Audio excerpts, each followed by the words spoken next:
ce médicament. Et on injecte des hormones à des gamins sans même savoir les conséquences irréversibles que ça aura sur leur cerveau, leur fertilité, leur sexualité future. Ça s'appelle pas du progrès, ça s'appelle de l'expérimentation sociale sur mineurs. Donc la Pride aujourd'hui, ce n'est plus une marche de fierté. C'est un spectacle semi-pornographique en plein jour. Alors, avant de m'insulter, je vous vois bien là, venir avec vos commentaires ou messages privés. Alors, je sais très bien qu'il y en a où ça ne se passe pas comme ça. Il y a des marches de fierté qui se déroulent très bien, dans le respect, où chacun s'habille comme il le souhaite, au sens propre, avec bienveillance, sans acte sexuel forcément. Et ça, je suis d'accord. Mais prenons des exemples, parce que c'est pas la première fois que je vois ça. En 2023, à Berlin, un participant en harnais simulait une fellation sur un autre mec, devant un stand de Barbapapa pour enfants. Et purée, la Barbapapa, elle devait bien être sucrée, hein. En Californie, à Los Angeles, des hommes, peps, fétichisme animalier, défilaient en laisse et aboyaient au micro.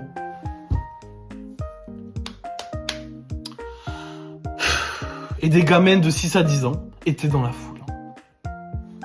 Je suis désolé, mais quand tu fais ça devant des enfants, t'es pas militant, t'es un pervers exhibitionniste. Hollywood, Netflix, Amazon, Disney, tous ces groupes sont complices. Des personnages LGBTQ+, sont ajoutés de force dans les scénarios, juste pour cocher une case. Et parlons de pourcentage, en 2023, 42% de personnages principaux dans les séries pour ados américaines étaient LGBTQ+.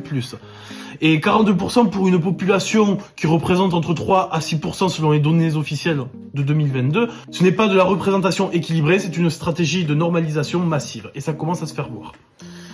Donc, vous voulez savoir pourquoi je suis contre ce mouvement? En partie, parce que c'est devenu une religion.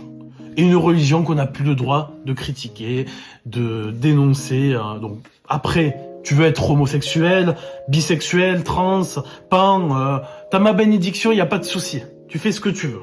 Mais ne viens pas m'imposer ton catéchisme progressiste de la réinvention humaine. Il y a deux genres, il y a des réalités biologiques, il y a des limites à la tolérance, et si t'as besoin de 8 drapeaux pour exister, peut-être qu'il te manque quelque chose à l'intérieur.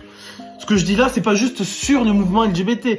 On peut parler de la même merde avec le wokisme, la pensée unique, le climat de peur, mais ça, on en parlera dans un prochain épisode. Moi, je suis Logan Swanson, et ce que je dis ici, c'est peut-être brutal, mais this is naked truth. À très vite.